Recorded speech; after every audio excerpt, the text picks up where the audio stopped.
ओ कारभारी बोला.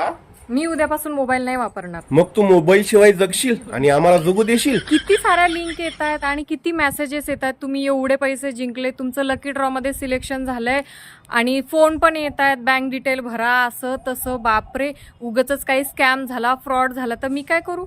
अगं त्यात काय घाबरायचं? कॉल, SMS, व्हॉट्सअप कॉल, त्याला घाबरून न जाता भारत सरकारने तयार केलेल्या संचार साथी या वेब पोर्टलवर जाऊन चक्षु ॲपमध्ये रिपोर्ट करायचा.